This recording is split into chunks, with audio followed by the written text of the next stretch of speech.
আজকে আমি চলে গিয়েছিলাম বাসা থেকে খুবই কাছে সুন্দর একটা রেস্টুরেন্টে, যেটা কিনা রোড সাইড একটা রেস্টুরেন্ট।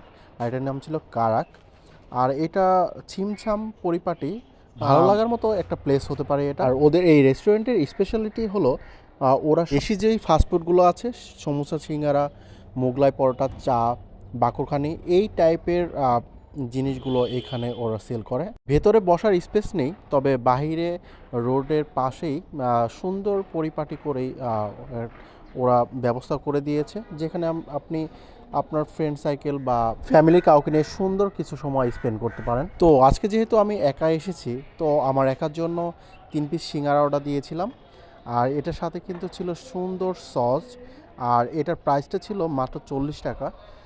আর গরম গরম ছিল। ওদের এখানে স্পেশালিটি হলো আপনি অর্ডার দেওয়ার পরে ওরা হলো ভেজে দিবে। হ্যাঁ, আপনি গরম গরম এটা আপনাকে সার্ভ করবে ওরা। আর ওদের সসটা কিন্তু খুবই দারুণ। আর সিঙ্গারাটাও মোটামুটি ভালোই লেগেছে, কারণ হলো ওদের যেই সিঙ্গারার ভিতরে যে আলু ভাজিটা ছিল, ওইটা একটু ভালোভাবেই ওরা রান্নাটা করেছে, এর জন্য বেশি ভালো লাগছিল এটা। আর সাথে নিয়েছিলাম ওদের কারাক চা। আর এটার প্রাইস ছিল 20 টাকা। আহ, এটা আমার কাছে এভারেজ লেগেছে, অন্য জায়গায় সব মিলিয়ে ভালোই। আর সন্ধ্যার নাস্তার জন্য দারুণ একটা প্লেস।